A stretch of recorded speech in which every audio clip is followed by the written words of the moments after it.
السلام علیکم، میرا نام محمد عقیل احمد ہے اور جو میں نے سلسلہ شروع کیا ہوا ہے عرب کی تاریخ، قبیلوں اور اقسام کے حوالے سے، یہ اس کا 68 حصہ ہے۔ مدنی زندگی کو 3 مرحلوں میں تقسیم کیا تھا اور یہ پہلا مرحلہ جاری ہے۔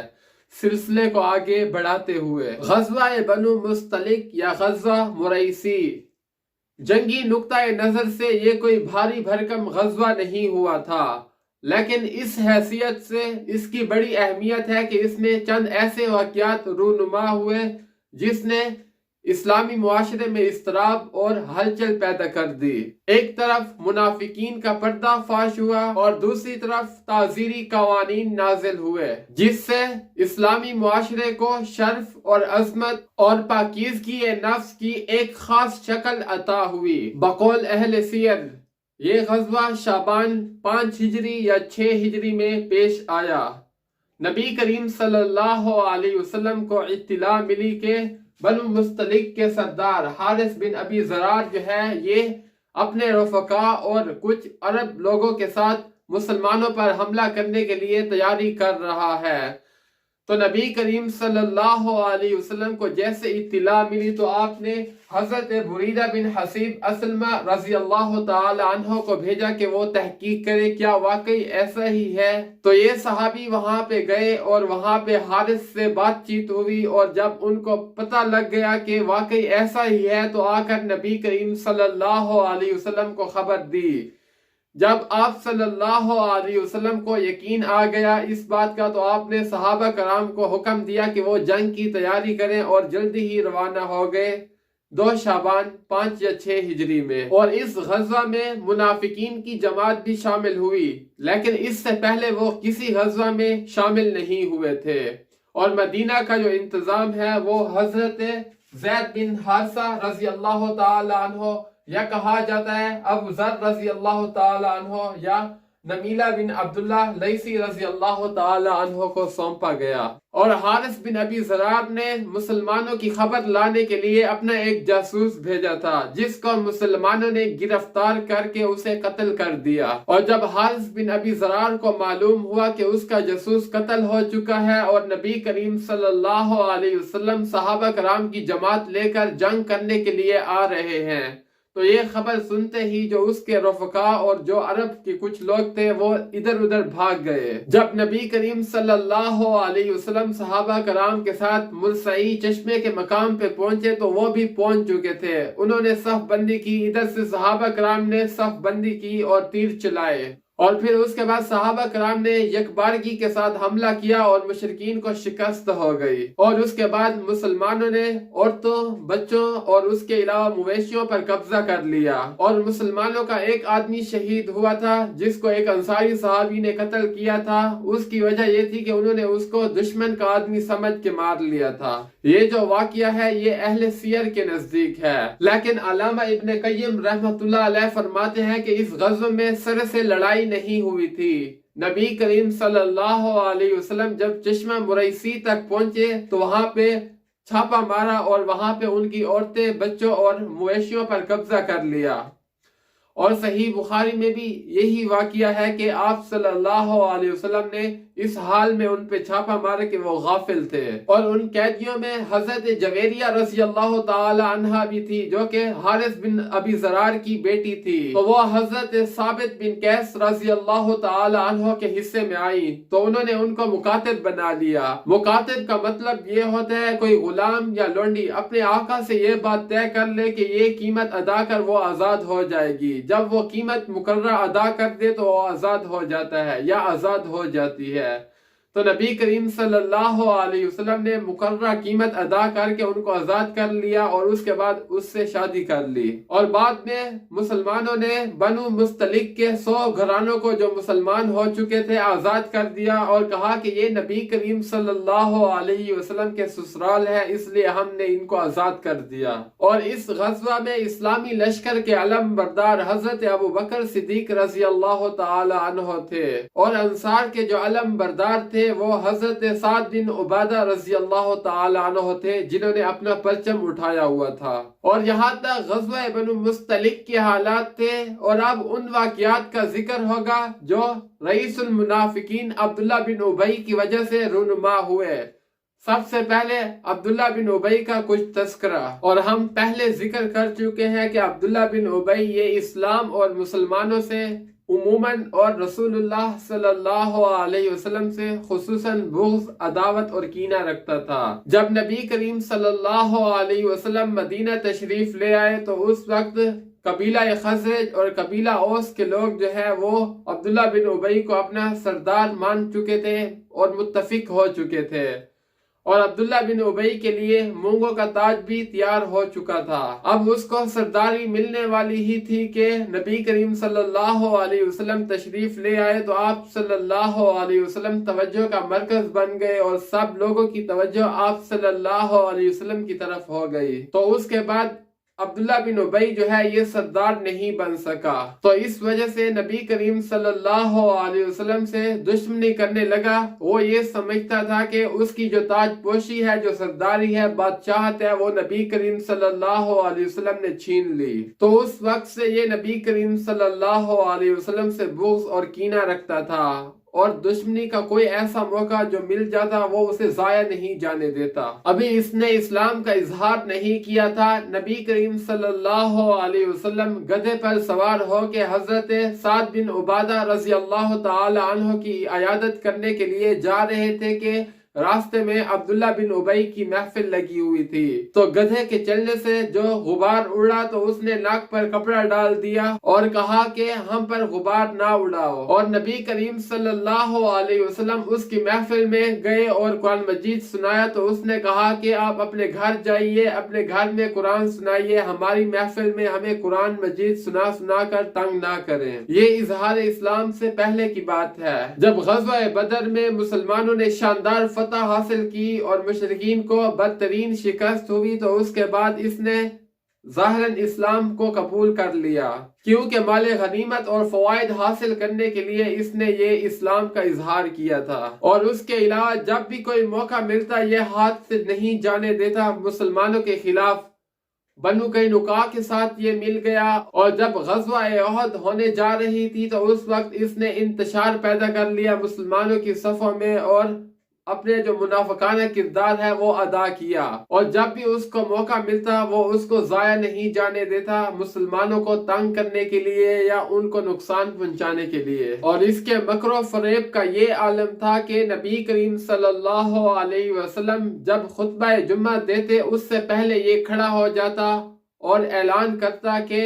یہ اللہ تعالیٰ کے رسول ہیں، اللہ تعالیٰ نے اس کی وجہ سے تمہیں عزت بخشی ہے، لہذا تم ان کی مدد کرو، ان کو قوت پہنچاؤ اور ان کی بات مانو، جو کہیں وہ سنو اور مانو۔ اور اس کے بعد یہ بیٹھ جاتا اور نبی کریم صلی اللہ علیہ وسلم کھڑے ہو جاتے اور خطبہ دیتے۔ جب یہ اسلام کا اظہار کر چکا تھا اس کے بعد اس کی یہی حالت تھی، اور جب غزوہ احد ہونے لگی تو اس نے مسلمانوں کی صفوں میں انتشار پیدا کیا اور دغا بازی کی، جس سے مسلمان جو ہیں ان کو بہت ہی نقصان ہوا۔ اور غزوہ احد کے بعد جو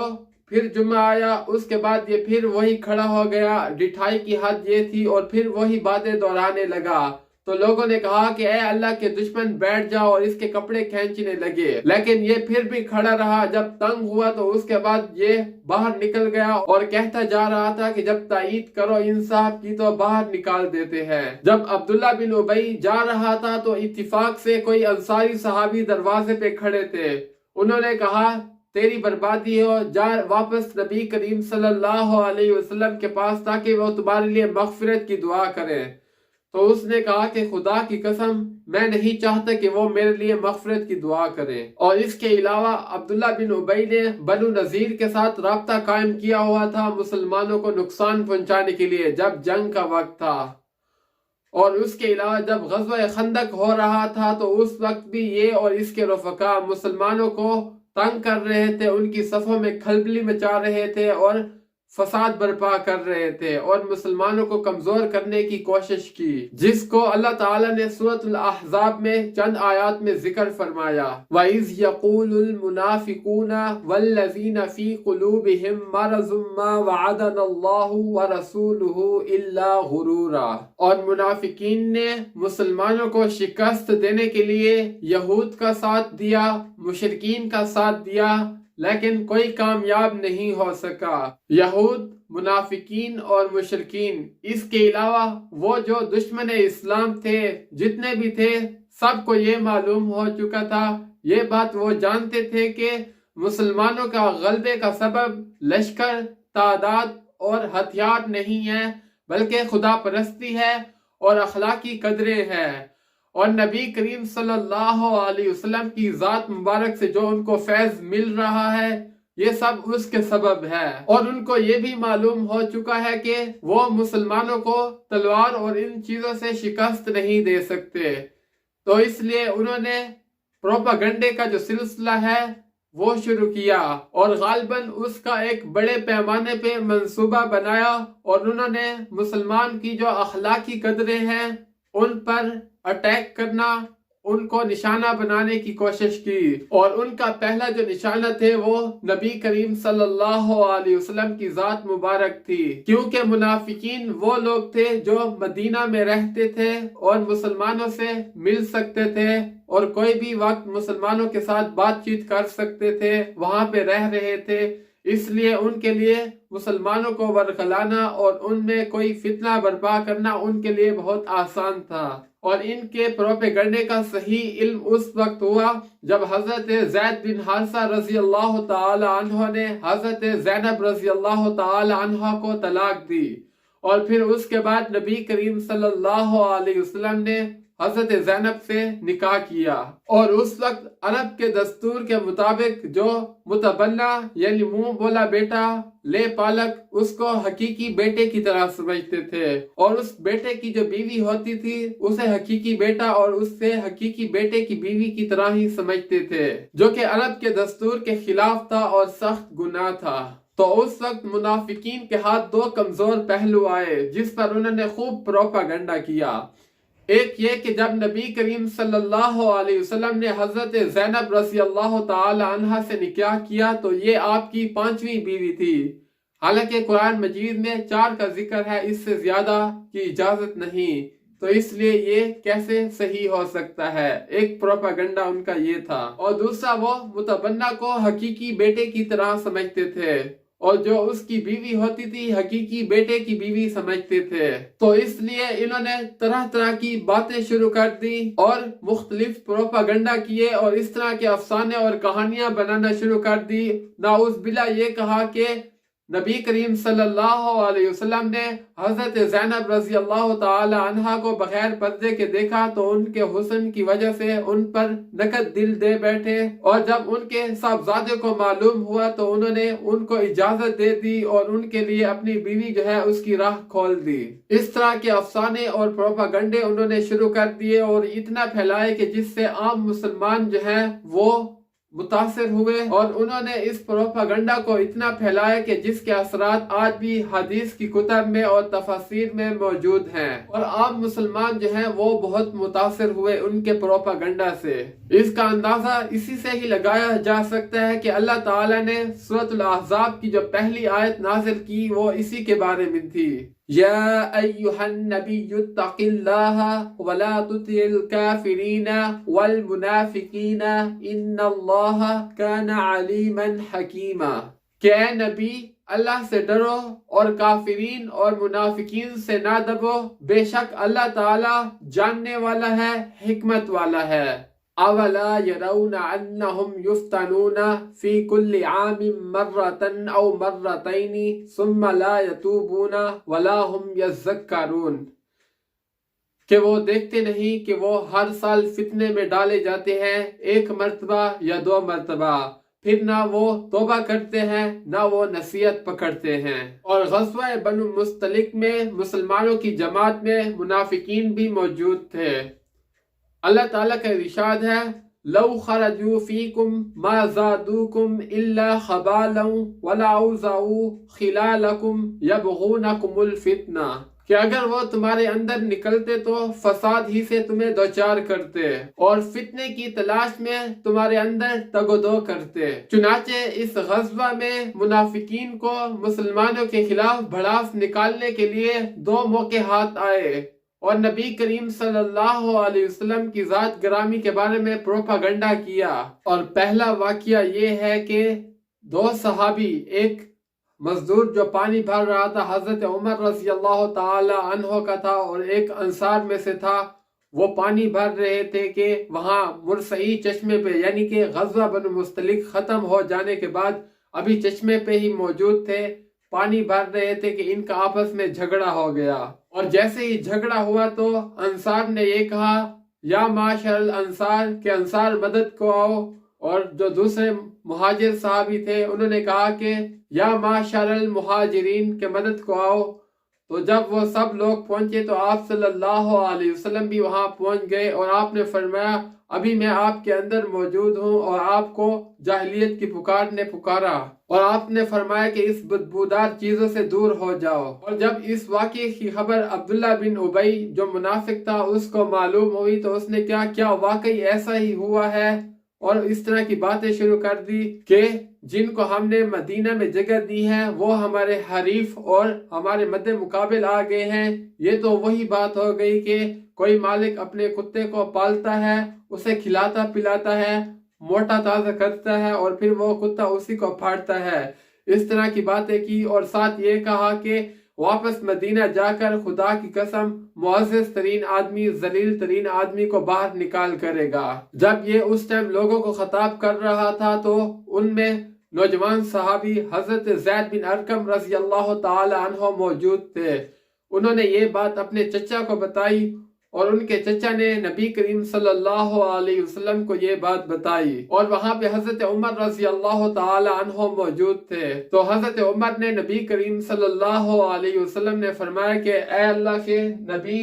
عبادہ بن بشر سے کہیں کہ وہ اس کا سر قلم کر دے۔ تو نبی کریم صلی اللہ علیہ وسلم نے فرمایا کہ عمر آپ کیسی باتیں کرتے ہو، لوگ کیا کہیں گے کہ محمد اپنے ساتھیوں کو قتل کرتا ہے۔ اور اس کے بعد نبی کریم صلی اللہ علیہ وسلم نے کوچ کرنے کا حکم دیا، اور یہ ایسا وقت تھا کہ عام طور پر آپ اس وقت کوچ نہیں کرتے، اور آپ کے پاس حضرت اسید بن حضیر رضی اللہ تعالی عنہ آئے اور سلام پیش کیا، اور پھر آپ سے کہا کہ آپ اس وقت کوچ نہیں کرتے، کیا بات ہے؟ نبی کریم صلی اللہ علیہ وسلم نے فرمایا کہ آپ کے صاحب، یعنی اشارہ تھا عبداللہ بن ابی کی طرف، کہ مدینہ واپس جا کر معزز ترین آدمی، ذلیل ترین آدمی کو نکالے گا۔ تو حضرت اسید بن حضیر رضی اللہ تعالی عنہ نے فرمایا کہ آپ مدینہ واپس جا کر آپ عزت والے ہیں اور وہ ذلیل ترین ہیں، اور آپ ذلیل ترین کو باہر نکال لیجئے گا۔ تو حضرت اسید بن حضیر رضی اللہ تعالی عنہ نے ساتھ یہ بھی فرمایا کہ آپ اس کے ساتھ نرمی والا معاملہ کیجئے گا، کیونکہ جب آپ مدینہ تشریف لے آئے تو اس وقت اس کی سرداری کے لیے مونگوں کا تاج تیار کیا جا رہا تھا۔ اب وہ یہ سمجھتا ہے کہ اس کی جو سرداری ہے، بادشاہت ہے، وہ آپ نے چھینی ہے، وہ آپ کو اس چیز کا ذمہ دار سمجھتا ہے، اس لیے وہ آپ سے عداوت کرتا ہے۔ پھر اس کے بعد سفر شروع کیا، شام تک سفر کیا، اور پھر اس کے بعد رات کو سفر کیا، پھر اگلے دن صبح بھی سفر کیا، یہاں تک کہ دھوپ جو ہے تکلیف پہنچا رہی تھی۔ تو وہاں پہ پڑاؤ ڈالا، اور جیسے ہی پڑاؤ ڈالا سب کو نیند آ گئی تھکاوٹ کی وجہ سے۔ اور نبی کریم صلی اللہ علیہ وسلم کا مقصد بھی یہی تھا کہ لوگ جیسے ہی وہاں پہ پہنچے ان کو نیند آ جائے، تاکہ سکون سے بیٹھ کر گپے لڑانے کا موقع نہیں ملے۔ ادھر جب عبداللہ بن ابی کو پتہ چلا کہ زید بن ارقم رضی اللہ تعالی عنہ نے اس کا بھانڈا پھوڑ دیا ہے، اس نے جو بات کہی تھی وہ آپ تک پہنچا دی ہے، تو اس نے وہاں پہ جا کے مکر گیا اور انکار کر دیا کہ میں نے ایسا کچھ نہیں کہا، قسمیں کھائیں۔ رئیس المنافقین عبداللہ بن ابی، اس کے ساتھ جو انصار تھے، انہوں نے یہ کہا، جب آپ نے ان سے پوچھا تو انہوں نے یہ کہا کہ ہو سکتا ہے کہ وہ بچے ہیں، کچھ اور کہنا چاہتے ہو، کچھ اور کہہ دیا ہو، بھول سکتے ہیں۔ تو اس لیے نبی کریم صلی اللہ علیہ وسلم نے عبداللہ بن ابی کی بات کو سچ مان لیا۔ تو حضرت زید بن ارقم رضی اللہ تعالی عنہ فرماتے ہیں کہ اس کے بعد مجھے ایسا دکھ ہوا، اتنی تکلیف ہوئی اور میں خاموش ہو گیا اور اپنے گھر میں بند ہو گیا۔ پھر اللہ تعالیٰ نے سورۃ منافقین کے اندر آیت نازل فرمائی کہ جس میں حضرت زید بن ارقم رضی اللہ تعالی عنہ کی تصدیق کی گئی۔ تو آپ صلی اللہ علیہ وسلم نے ان کو بلایا اور کہا کہ اللہ تعالیٰ نے آپ کی بات کی تصدیق کر دی ہے۔ اور رئیس المنافقین عبداللہ بن ابی، اس کے بیٹے کا نام عبداللہ تھا اور وہ صحابی تھے اور وہ اپنے باپ کے بالکل برعکس تھے، نیک دل تھے۔ جب اس کو معلوم ہوا کہ اس کے باپ نے ایسا کہا کہ معزز ترین آدمی ذلیل ترین آدمی کو نکال باہر کرے گا، تو اس کے بعد عبداللہ رضی اللہ تعالی عنہ نے قسم کھائی کہ میں ان کو مدینہ میں داخل نہیں ہونے دوں گا جب تک کہ نبی کریم صلی اللہ علیہ وسلم اجازت نہ دے۔ عبداللہ بن ابی آیا تو ان کے بیٹے حضرت عبداللہ رضی اللہ تعالی عنہ نے ان کا راستہ روکا، پھر آپ نے اجازت دی تو وہ آیا، اور پھر حضرت عبداللہ رضی اللہ تعالی عنہ نے آپ صلی اللہ علیہ وسلم سے فرمایا کہ اگر آپ اجازت دے تو میں ان کا سر قلم کر کے آپ کے سامنے پیش کر دوں۔ اور اس غزوے کے بعد جو دوسرا واقعہ جو اہم تھا وہ پیش آیا کہ نبی کریم صلی اللہ علیہ وسلم کا دستور تھا کہ جب بھی آپ کسی غزوہ کے لیے نکلتے تو قرعہ ڈالتے ازواج مطہرات کے درمیان، اور جس کا نام نکلتا وہ ساتھ جاتی۔ تو اس میں حضرت عائشہ صدیقہ رضی اللہ تعالی عنہا کا نام نکلا اور وہ اس غزوے میں ساتھ تھیں۔ اور جب حضرت عائشہ صدیقہ رضی اللہ تعالی عنہا اس غزوے میں جا رہی تھی تو انہوں نے اپنی بہن سے عاریۃ ہار لیا، وہ بھی پہنا ہوا تھا۔ راستے میں پڑاؤ ڈالا اور حضرت عائشہ اپنی حاجت کے لیے دور گئیں، اور پھر جب ان کا ہار گم ہوا تو وہ ہار کی تلاش میں چلی گئی، اور جب وہ واپس اس جگہ پہ پہنچی تو قافلہ جو ہے وہ جا چکا تھا، کیونکہ حضرت عائشہ صدیقہ رضی اللہ تعالی عنہا کا جو ہودج تھا ان کو صحابہ کرام نے اونٹ پر رکھا اور وہ چلے گئے۔ جو ہودج کو اونٹ پر سوار کرنے والے صحابہ کرام تھے ان کو اس وقت احساس نہیں ہوا کہ اس میں حضرت عائشہ ہے یا نہیں، کیونکہ حضرت عائشہ رضی اللہ تعالی عنہا اس وقت نوعمر تھی اور ان کے جسم کا وزن نہیں تھا، اور دوسری وجہ یہ تھی کہ صحابہ کرام زیادہ تھے، اگر ایک یا دو آدمی اٹھاتے تو ان کو پتہ چل جاتا، لیکن زیادہ تھے اس لیے ان کو پتہ نہیں چلا، اور انہوں نے اونٹ پر ہودج رکھ دیا اور اس کے بعد قافلہ جو ہے وہ نکل پڑا۔ اور پھر اس کے بعد حضرت عائشہ صدیقہ رضی اللہ تعالی عنہا جب وہاں پہنچی تو نام و نشان نہیں تھا، سب لوگ آگے جا چکے تھے، تو حضرت عائشہ وہیں پہ بیٹھ گئی۔ اللہ تعالیٰ اپنے امر پر غالب ہے، اور وہیں پہ حضرت عائشہ بیٹھی، ان کو نیند آ گئی۔ اس کے بعد پیچھے حضرت صفوان بن معطل رضی اللہ تعالی عنہ آ رہے تھے، جو کہ پچھلی رات چلے تھے، اب صبح اس وقت پہنچے جہاں اب یہ قافلہ روانہ ہو چکا تھا۔ انہوں نے انا للہ و انا الیہ راجعون پڑھا، جس سے حضرت عائشہ رضی اللہ تعالی عنہا کی آنکھ کھلی، اور انہوں نے دور سے ہی حضرت عائشہ کو پہچان لیا، کیونکہ پردے کے حکم نازل ہونے سے پہلے انہوں نے دیکھا ہوا تھا۔ اور جب وہ حضرت عائشہ رضی اللہ تعالی عنہا کے پاس آئے تو اپنا اونٹ بٹھایا، حضرت عائشہ رضی اللہ تعالی عنہا سوار ہوئی، اور پھر انہوں نے مہار پکڑی اونٹ کی اور خود پیدل چلتے رہے، اور حضرت صفوان بن معطل رضی اللہ تعالی عنہ نے انا للہ کے علاوہ کوئی اور لفظ منہ سے نہیں نکالا، اور دوپہر تک وہ وہاں پہنچے جہاں پہ مسلمانوں کے قافلے نے پڑاؤ ڈالا ہوا تھا۔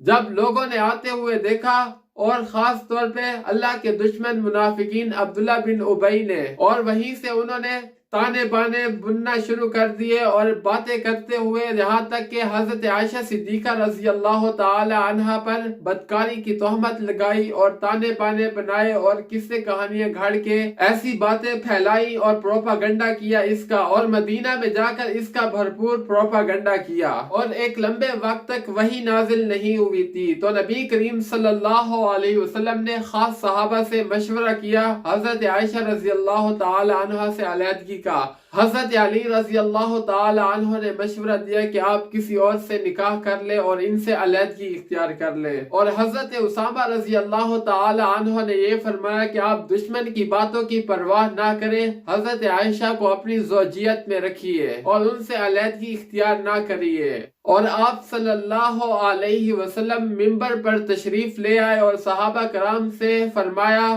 عبداللہ بن ابی کی اذار رسانیوں کے حوالے سے کہ ان سے نجات دلائی جائے۔ تو جب یہ بات حضرت سعد بن معاذ اور حضرت اسید بن حضیر رضی اللہ تعالی عنہ نے سنی تو اس کے قتل کی اجازت چاہی نبی کریم صلی اللہ علیہ وسلم سے۔ وہاں پہ حضرت سعد بن عبادہ رضی اللہ تعالی عنہ موجود تھے، اور عبداللہ بن ابی منافق یہ قبیلہ خزرج سے تعلق رکھتے تھے، اور اس قبیلے کے سردار حضرت سعد بن عبادہ رضی اللہ تعالی عنہ تھے۔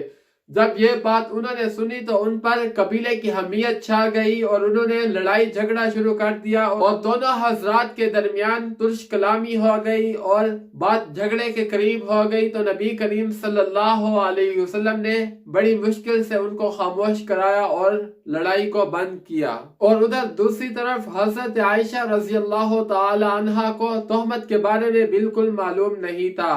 کیونکہ وہ غزوہ سے جب واپس آئیں تو 1 مہینہ کے لیے بیمار پڑ گئی تھی، اور ان کے دل میں یہ بات کھٹک رہی تھی کہ آپ کی طرف سے وہ توجہ نہیں تھی جو آپ بیمار ہوا کرتی تھی، آپ ان کا خاص خیال رکھتے تھے۔ اور جب حضرت عائشہ رضی اللہ تعالی عنہا 1 مہینہ کے بعد ٹھیک ہو گئی تو قضائے حاجت کے لیے گئی، تو وہاں پہ ان کے ساتھ مفتاح تھیں۔ جب وہ واپس آ رہے تھے تو مفتاح جو ہے اپنی چادر سے اٹک کر گر گئی، تو انہوں نے اپنے بیٹے کو بد دعا دی۔ تو حضرت عائشہ رضی اللہ تعالی عنہا نے انہیں ٹوکا کہ آپ ایسا کیوں کہتی ہیں، ایسا نہ کیا کریں۔ تو حضرت مفتاح رضی اللہ تعالی عنہا نے یہ فرمایا کہ میرا بیٹا بھی تہمت لگانے کے جرم میں شامل ہے، اور حضرت عائشہ رضی اللہ تعالی عنہ کو تہمت کا سارا واقعہ کہہ سنایا، اور اس کے بعد حضرت عائشہ رضی اللہ تعالی عنہا گھر تشریف لے آئیں، اور پھر جب ان کو ٹھیک معلوم ہو گیا کہ یہ صورتحال ہے تو اس کے بعد حضرت عائشہ رضی اللہ تعالی عنہا نے نبی کریم صلی اللہ علیہ وسلم سے اجازت چاہی والدین کے گھر جانے کی، تو آپ نے اجازت دے دی، اور اس کے بعد حضرت عائشہ اپنے گھر چلی گئیں۔ اور اس کے بعد حضرت عائشہ جو ہے وہ 2 راتیں اور 1 دن مسلسل روتی رہی، نہ ان کو نیند آئی اور بہت ہی پریشان تھیں۔ پھر نبی کریم صلی اللہ علیہ وسلم منبر پر تشریف لے آئے اور کلمہ شہادت سے شروع کیا، اور پھر اس کے بعد آپ صلی اللہ علیہ وسلم نے حضرت عائشہ رضی اللہ تعالی عنہا کے بارے میں کہا کہ مجھے آپ کے بارے میں ایسی اور ایسی باتیں معلوم ہوئی ہیں، اگر آپ نے یہ گناہ نہیں کیا تو ان قریب اللہ تعالی اس کے بارے میں وحی کے ذریعے سے بتا دیں گے، اور اگر آپ اس جرم میں مبتلا ہو چکی ہیں تو آپ اللہ تعالی سے مغفرت اور توبہ کے لیے رجوع کریں، اللہ تعالیٰ معاف کرنے والا ہے۔ تو اس کے بعد حضرت عائشہ رضی اللہ تعالی عنہا نے اپنے والدین سے کہا کہ آپ جواب دیں، تو ان کو کچھ سمجھ نہیں آیا اور انہوں نے کوئی جواب نہیں دیا۔ تو اس کے بعد حضرت عائشہ رضی اللہ تعالی عنہا نے خود ہی کہا کہ یہ بات آپ لوگوں میں پھیل چکی ہے اور آپ کے دل اس کو سچ مان چکے ہیں، اس لیے اگر میں یہ کہوں کہ میں بری ہوں، اور واللہ اللہ تعالیٰ جانتا ہے کہ میں بری ہوں، لیکن آپ لوگ اس کو صحیح نہیں مانیں گے، اور اگر میں اعتراف کروں اللہ تعالیٰ جانتا ہے کہ میں بری ہوں، اور آپ لوگ اس کو سچ مان لیں گے،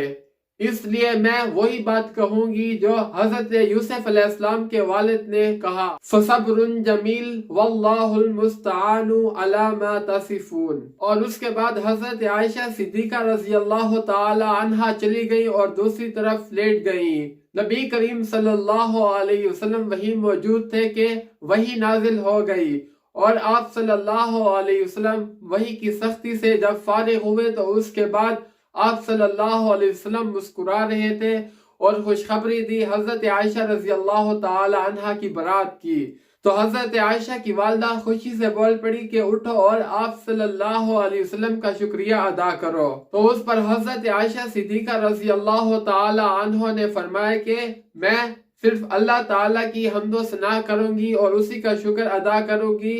کیونکہ حضرت عائشہ نبی کریم صلی اللہ علیہ وسلم کی محبت پر اعتماد اور وثوق اور ناز کی وجہ سے یہ فرمایا، اور اللہ تعالی نے اس عفق کے حوالے سے 10 آیات سورۃ النور میں نازل فرمائی، اور اس کے بعد جو حدود قائم ہوئی وہ حضرت مصطح بن اساسہ، حسان بن ثابت اور حمنہ بنت جحش رضی اللہ تعالی عنہم کو 80 کوڑے مارے گئے،